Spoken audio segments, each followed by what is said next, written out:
He is the rock star of public speaking. Ladies and gentlemen, Vusi Thembekwayo.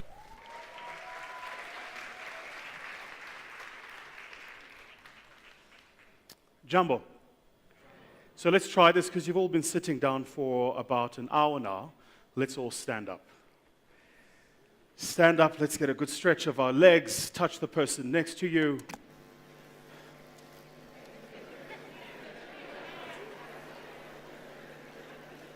Some of you have been really looking forward to touching that person, so keep touching. Turn around, look at the person behind you and say, I'm better looking than you are.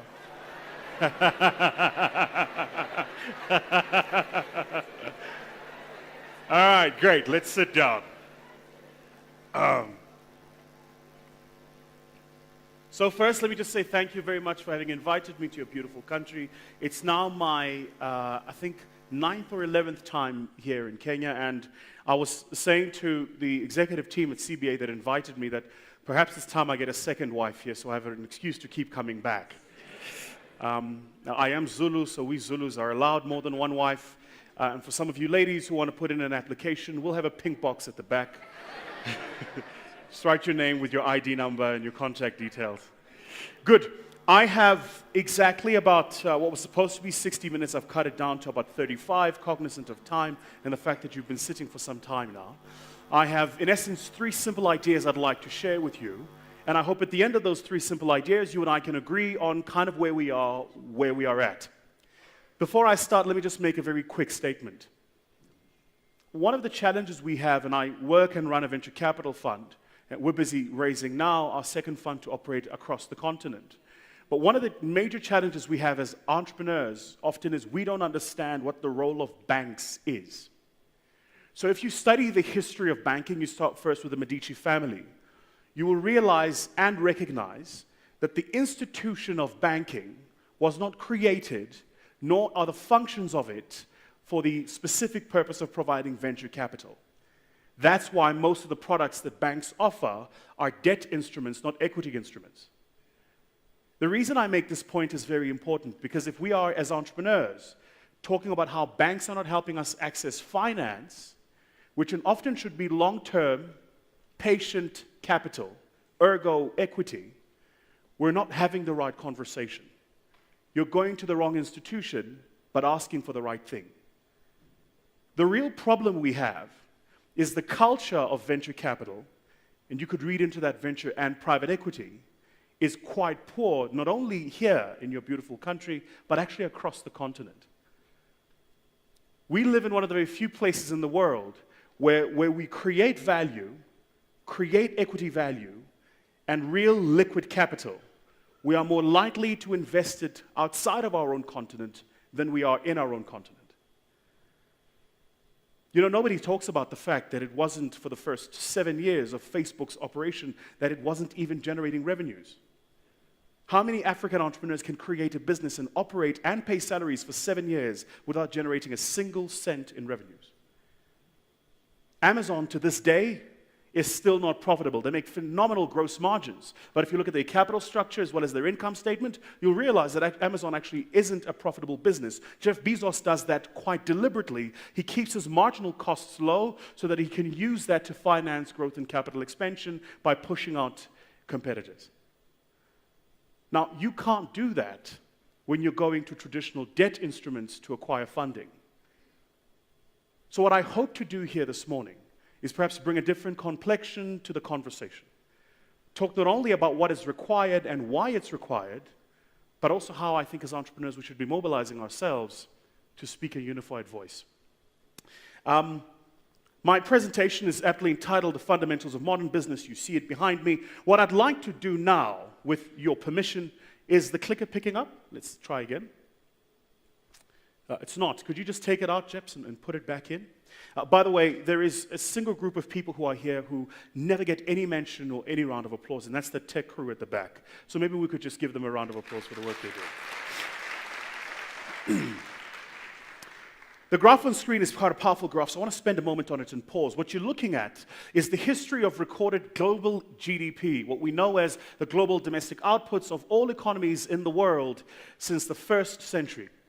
Now, it's produced by the United Nations as well as The Economist. It uses purchasing power parity on currency as at par 1998. But effectively, what you see is something very interesting. The thick blue line is global GDP, economic output by all nations of the world. I want you to notice how from the 1st to the 17th century, the rate of GDP growth across the world was linear. You see that, right? You then notice in the 18th and then specifically 19th, but even more pronounced 20th century, there is a radical exponential increase in global economic output. I could spend an hour breaking down what this means, but in simple English, the world has never been wealthier than it is today. There has never been a better time to be an entrepreneur than it is today. The second graph I want you to notice is the lighter blue line. It looks teal. That speaks about global life expectancy. And notice how that graph too is quite linear and then begins to increase specifically around the 16th, 17th, 18th, and 19th century. In simple English, there has never been a better time to be a species called a human being on this little rock called Earth. Never. So for you and I who work and function as entrepreneurs, whose entire purpose for existing is the creation and extraction of value for the benefit of communities and societies, this is the best age to be alive. Have no doubt about that. Second graph I want to show you. This one is quite interesting. It breaks my heart each time I have to look at it, but it's also quite an interesting graph. What this shows you is a history of the world's largest 8 nations since the first year of recorded economic history. You'll notice how, contrary to popular belief, did you know, in the first century, the first year of our existence or recording of economic data on Earth, the largest economy actually was India, not China. That's a very interesting part of the narrative that people don't speak about, and the specific question to ask is, why India? And then, of course, what happened after that? India stayed the largest economy all the way to the first 1,000 years, and then the picture changed radically around the year 1600. Now, most of us here can't imagine a world without the United States, but I want you to remember that the United States is effectively a teenage country. It is born what? 1776. In the context of something like the Roman Empire, which was 4,000, 5,000, 6,000 years ago, the US is a teenager. The world's most powerful country today is a teenage institution. The question you and I must ask ourselves is, notice how the US, 1776 gets created, jump to 1820, then 1870, it's the thick blue line, it becomes a preeminent player in global economics. The question really is why? Well, it tags onto the first graph I showed you. Remember that exponential rate of growth? First industrial revolution, preeminent and started in the United Kingdom. They say Great Britain. I'm not sure why they put great there. It was just Britain.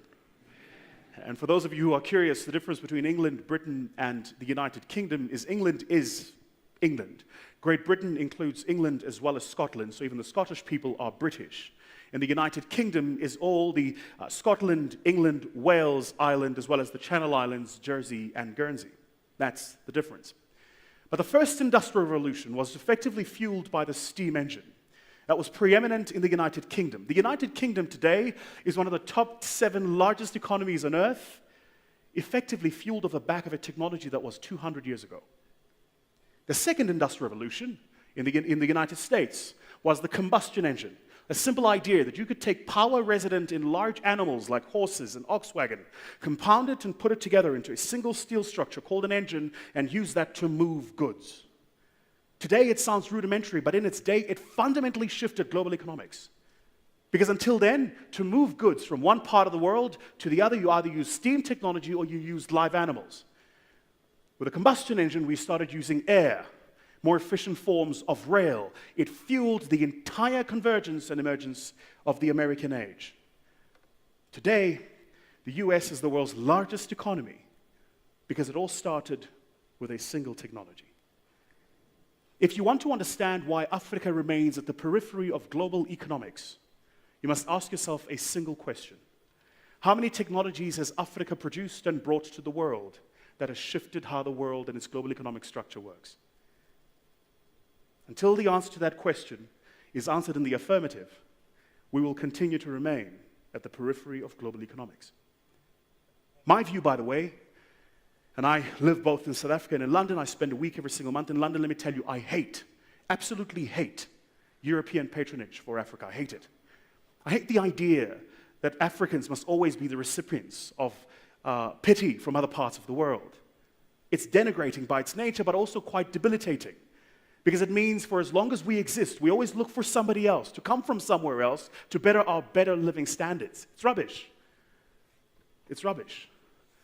As Africans, we need to learn that we are capable ourselves, by ourselves, for ourselves. And it starts first, by the way, with us eliminating those fictional lines drawn by men called borders. We've divided this continent into 53, maybe 54 independent countries. And as a function of that, for you to move goods from here in Kenya to South Africa, you've got to pay customs and excise duties. You've got to pay ridiculous amount of agency costs in the process. You know, the power of the US is you can make a product in the East Coast and move it to the West without paying those duties. That's why it is the United States of America. If there is a single thing as African entrepreneurs we should be arguing for, lobbying for, particularly to our political powers, is when we start businesses, we don't want to pay duties to move goods in continent. Because you can sell only so many Maasai prints here in Nairobi, but I guarantee you, you'll move 1 million of them in Sandton and Joburg.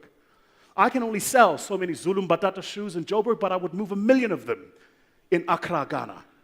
It is the exchange of our cultures and the connection of our economies that gives us an opportunity to build a better continent. A better continent. So here's what I'd like to do. I want to take you on a bit of a fictional journey. Meet the man on screen. His name is Mr. Caveman.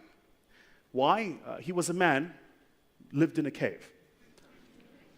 Mr. Caveman's life was quite difficult. He lived in perhaps the most difficult period ever in human history. He had zero technology. In the cold winters, he had to live in the cold winters. When the night was dark, he had to exist in the night dark winters. One day, Mr. Caveman is in his cave with his friend. We'll call his friend Martin. Hi, Martin. Mr. Caveman and his friend Martin were in their cave because their wives, it was a Sunday, had given them downtime. Now, it happens in my country, I'm sure it does in yours, but my diary and my life is run by my wife. So she makes decisions and determinations about how much downtime I get and when. It's usually on a Sunday, and it's usually before about 2 to 3 hours. And it's time that I take and cherish. It's important time. I have a part of my home called the man cave, where only I, as the man, am allowed. And now my son, who's 6, he's getting his access rights into the man cave under supervision. The man cave is an important part of my life, by the way, because I have my PlayStation set up. It's where I watch my MotoGP, I watch my F1, I can make as much noise as I want. That is my solace. In this particular version of the man cave, this was it. They were given time off by their lady partners, and they were sitting doing something arbitrary, the day's version then of the PSP or the PlayStation. They were knocking together some rocks and stones. It was interesting what happened. As they knocked together these rocks and stones, the rocks sparked. So Martin ran outside. He went and found some dry grass, put it together in a mound, and they put together some twigs and sticks. They kept knocking these rocks until, would you believe it, they discovered, as we have it today, fire. Now, why is this important? You know, we talk about technology, and all the research now being done globally is resting on a single logic. IT is not technology. IT is a manifestation of technology, ergo information technology.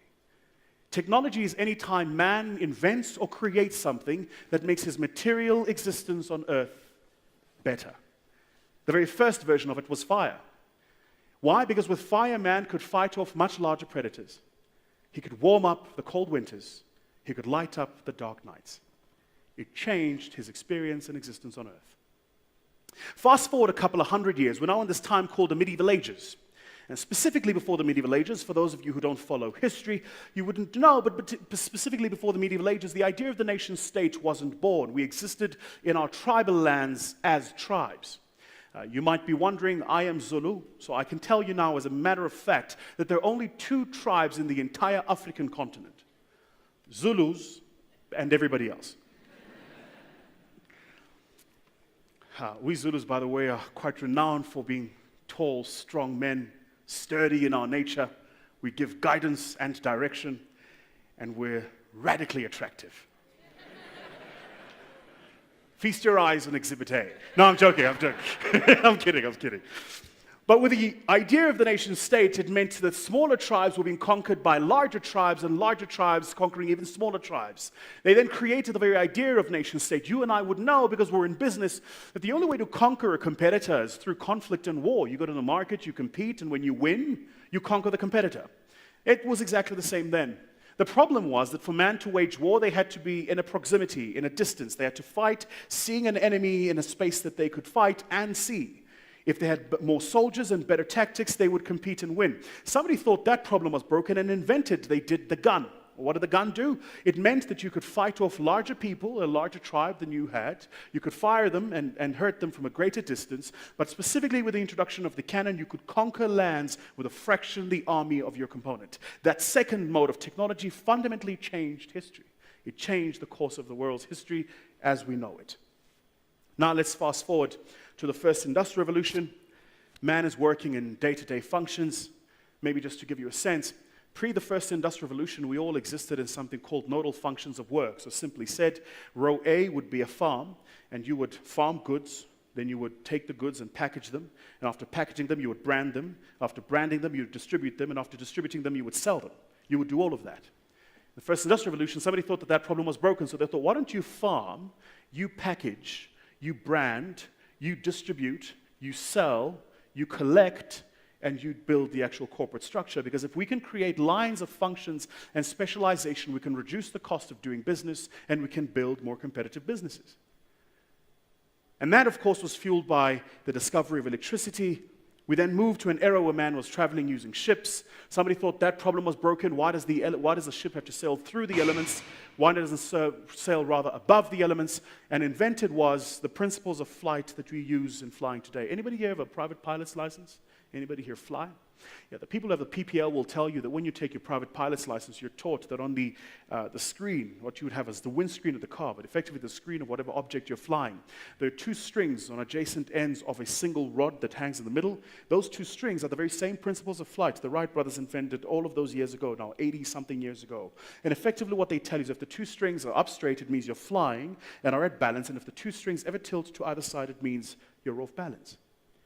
You get on a Boeing 747 or an A380, even today, if you go to the cockpit and look, you'll find those two strings. Hands up if you ever had a library card. Come on, don't be shy. Hands up.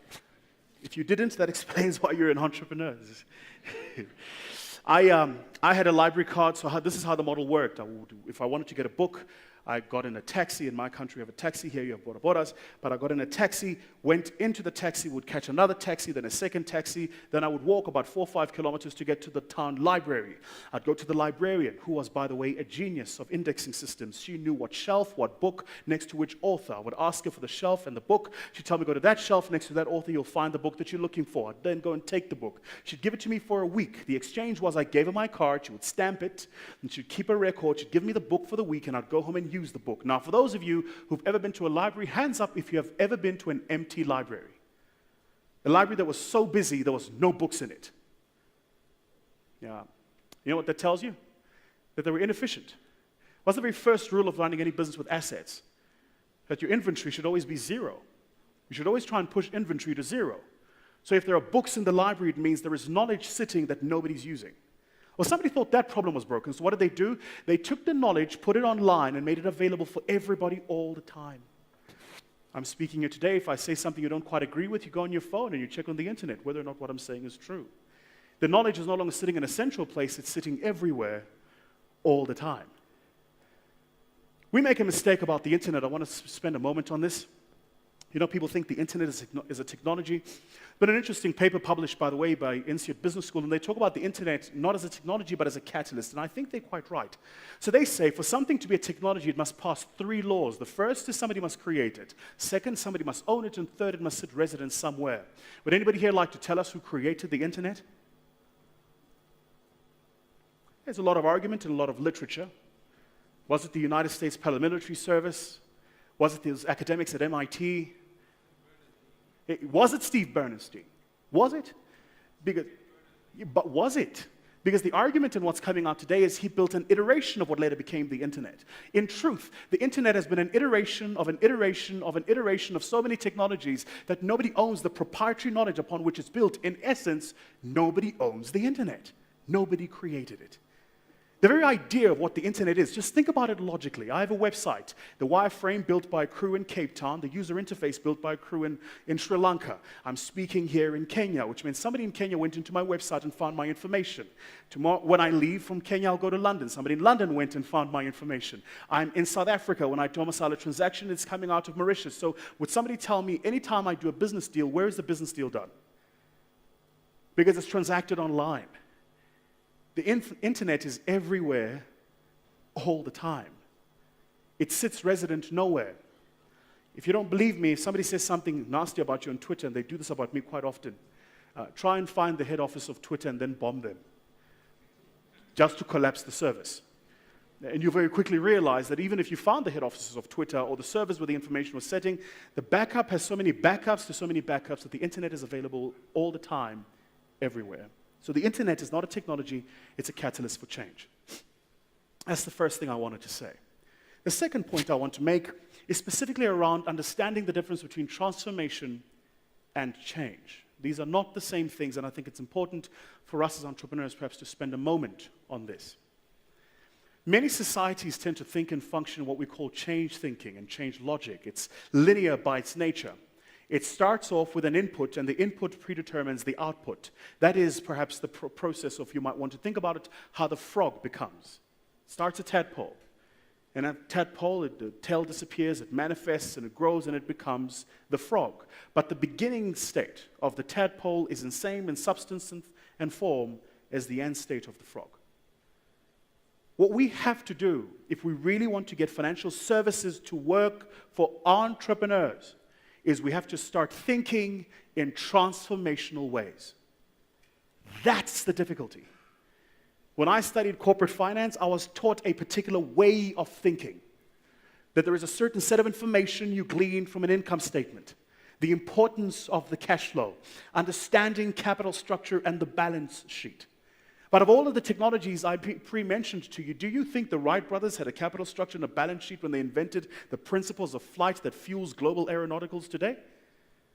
I doubt it. Let's assume it was Tim Bernstein that created the internet. You think he had a capital structure and a balance sheet that fueled the invention of the internet as a technology? Yeah, I doubt that. Here is what is perhaps the greatest disconnect. And this is why CBA paid me before I came here. Because I can't always guarantee what I'm going to say. Here is perhaps the greatest disconnect. Cast your mind back to that graph I showed you that spoke about global GDP. You remember that graph? Yeah. Did you know that our current modern version of capital structure and corporate finance, what we have as venture capital and private equity, wasn't in Europe until the 1800s? So just to be clear, Europe had 1,000 years of recorded economic history and data before it built its model of corporate finance and private equity. Yet here we are in Africa, with Ghana being the first liberated nation after colonization, only 60 years old the other day, and we're using financial instruments that were found fit for a continent more developed than ours, close on 1,000 years after that continent had come into its own economic prowess. Do you see why there is a disconnect between entrepreneurs and financial institutions? We're not even talking the same language. The instruments we're using, any entrepreneur will tell you, we see it all the time when entrepreneurs come to us, by the time the funder wants to give you money, you don't need it. Yeah? By the time they want to give you access to finance, you don't need it. yourself generating access to finance.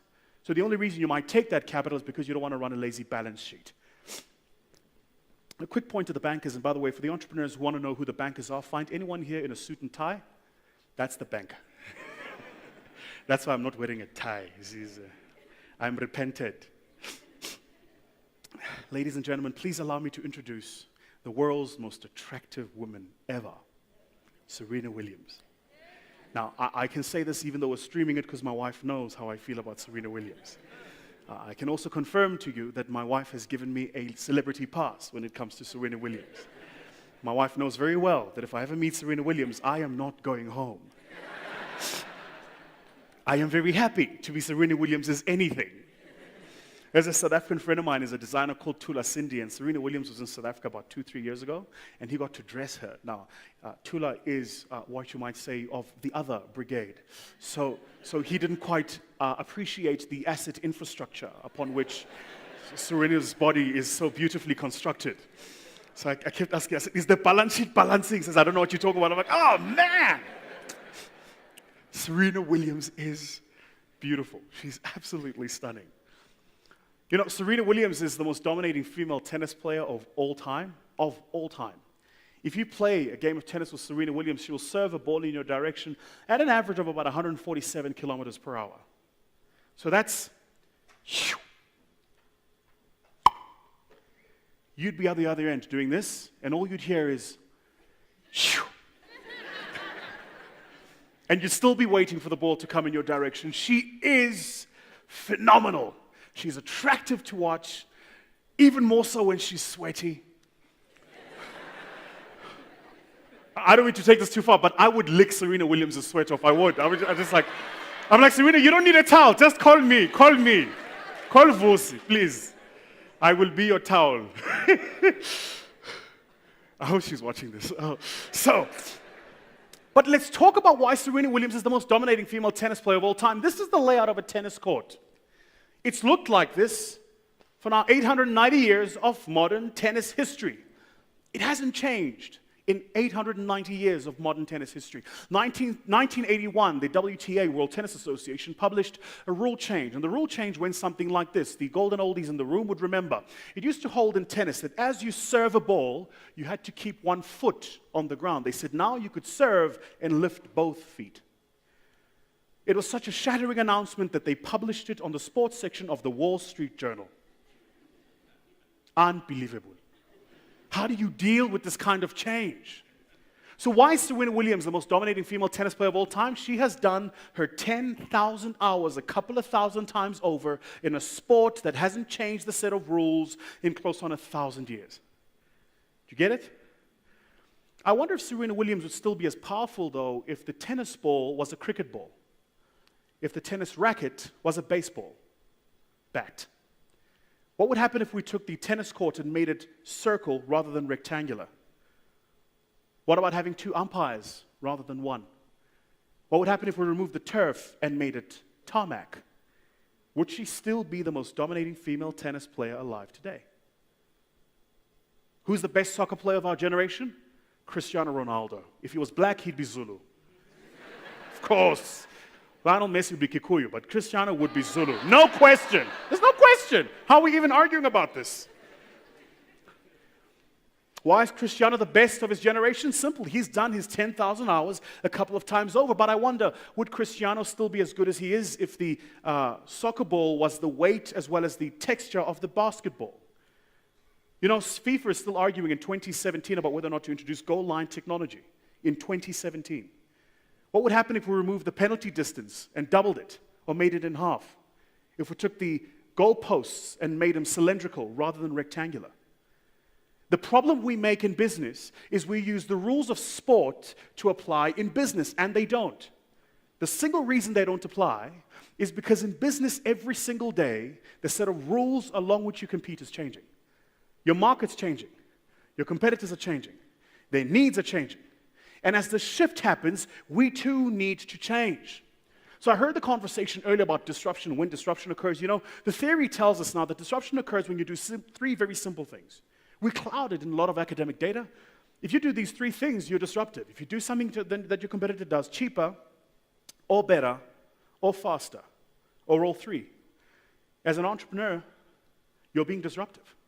How do you attract customers to you? Well, it's about understanding the thinking of Jeff Bezos, right?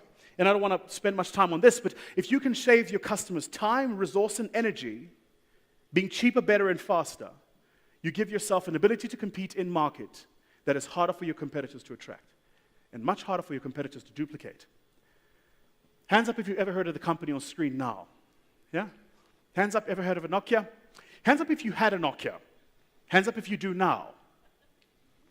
Yeah, it's interesting because for those of you who've ever owned a Nokia, hands up if you knew who the CEO was, what their market share was, market cap, strategy.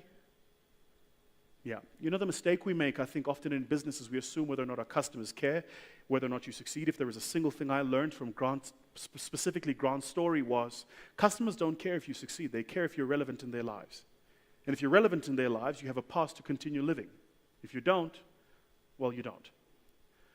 Nokia is an interesting company because it is very entrepreneurial in its early days. It started out in the world of paper, moved from paper into the world of milling, and then from milling into the agriculture space, and much later, by the way, moved by accident, by complete accident, into the world of mobile telephony.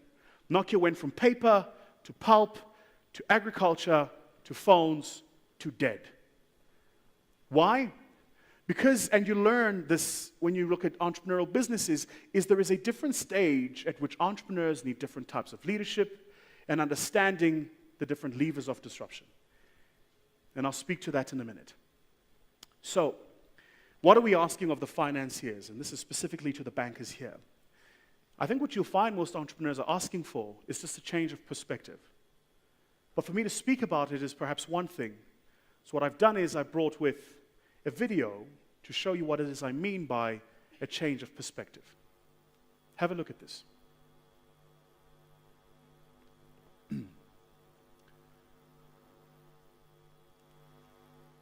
Sorry guys, could you press play? Just press play. How are we doing on time?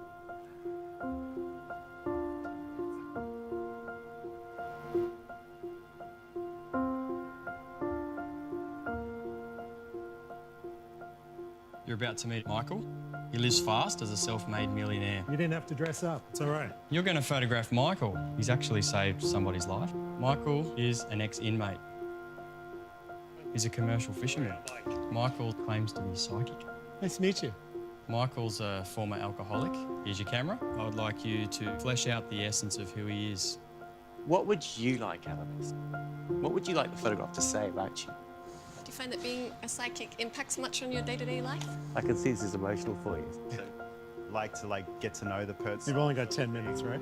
I think you're a guy that's put yourself out there. You're not hiding anything. My plan was to find out about whoever it was and to try and get that.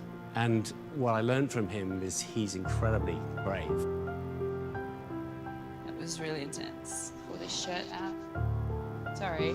I wanted to see the nature of the person, which then present a challenge. How do you portray him as a fisherman?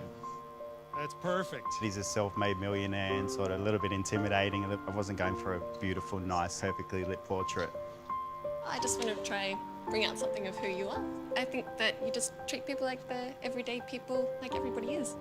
Pleasure. Thank you you so much. Well, I hope I've got that guy's bravery on film. So it was a very intimidating environment.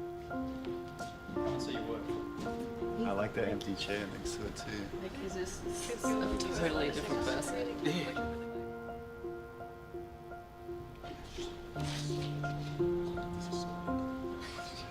Almost looks like 6 different people. So not everything I told you today was true.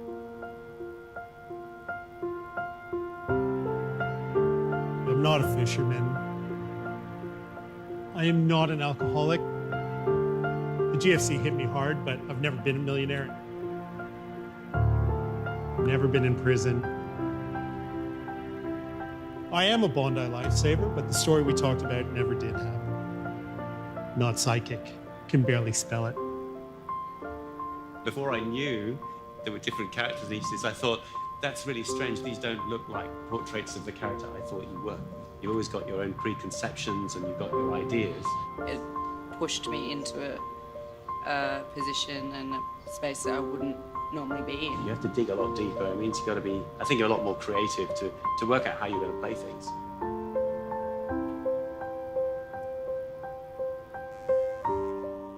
Isn't that true? Did you notice how, given the character, each of the photographers went and found the character in the person? The substance of the person never changed. And this is true, too, for what entrepreneurs experience when they deal specifically with financial institutions. You're the same person. It's the person on the other end and how they see you that frames how far your business goes and whether or not you're able to get access to finance. So in truth, the work that needs to be done is about shifting the perspective of the other end, not changing ourselves. Because the entrepreneurial life cycle is the entrepreneurial life cycle. It exists just like the laws of physics. Your business is going to take a certain amount of time before it gets cash flow positive. You can burn and scream and do whatever you want. That's just the cycle. You will face, at the very least, 3 near-death experiences in the growth phase of your business. That's the cycle. There is a point at which the set of skills you have will no longer be consistent with what's required to build your business. That's the cycle.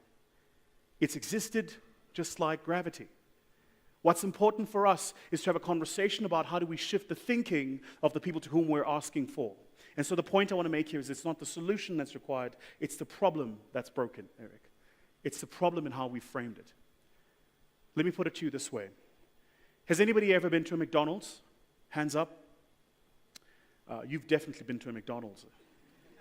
Your belly gave it away. You look like you're a shareholder. You know, McDonald's is an interesting business, but more recently McDonald's has begun to lose rather significant market share to another incumbent business called Shake Shack. Those of you who travel specifically to the US and Europe would have seen the Shake Shack brand. And what Shake Shack is a business started by former McDonald's executives now just close on 7 years ago who went to McDonald's and said something was interesting. They said to them, you know, the world is shifting. We have become really good at the world of fast food. We know how to make food really quickly. But the emphasis is fast, not food. That's why, would you believe it, a McDonald's burger isn't a real burger, it's soy.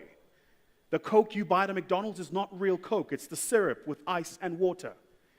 They are the world's largest fast food company, but they don't sell real food. Why? Because their business model is built on the speed at which they dispatch the food, not the quality of the food you're buying. But in changing consumer cycles as we are in, where you and I are moving now to wearing wearables technology that tells me how many steps I'm taking, what I'm eating, how many calories I'm consuming, I'm worried not only about what I put into my body, but also what I make my body do. The quality of the food is important now. So McDonald's didn't listen. They continued in their world of fast food rather than moving into the world of food fast. And as a result, you would have seen over the past 4 years that for the first time in the history of McDonald's, in 4 years, they've gone through 3 different CEOs. It's the change of perspective that's required. It's the change of perspective. Understand that entrepreneurs function in the world of nodes, not lines. I want to spend a moment on this. In the world of lines, an idea comes in, and we get really good and efficient at executing that mode of thinking. Think about what mobile money, for instance, did here in Kenya. There are now iterations of how the mobile money platform, system, ecosystem functions and changes people's lives. All of those iterations are effectively lines on the node of mobile money. Entrepreneurs tend to discover new modes. We go into new nodes. And because of that, we move into markets that are not tested, where there is no logic, where there is not yet a business case, and there is then a disconnect between the instruments of capital and the capital that we require. So ask for some more participation. Hands up if you have a Netflix account. Should be more, I would hope. Hands up if you're on YouTube. Dump it, go on Netflix. You know, I have a Netflix account. I live on Netflix, by the way. My team will tell you. And the reason I have a Netflix account is because I hate having to pay premium for consuming content. You know what that premium is called? Advertising. So I don't watch TV, and I'm watching less and less of YouTube because I don't want to be served advertising content when I'm consuming. If I want to watch a series, I want to watch the series. Don't make me pay for watching the series by watching ads. Now, Netflix is an interesting business. Started first moving and distributing rentals, then went and took the rentals, put them up on stream, started streaming them. Does anyone here know what the core content and the core business of Netflix is today? Anyone? It's not streaming, if you're wondering. That's right. So let's just be clear. first business of Netflix was to collect DVDs and distribute them for people to watch. Then they took the content of the DVDs, put it online, and you could stream it and watch it. The core business of Netflix today is the production of content. House of Cards, the very last season, they spent $120 million on season 4 of House of Cards in a year where their EBITDA was $742 million. That is a substantial amount of capital on one production, one series. The last series of Orange is the New Black, I'm talking about the series, not Donald Trump.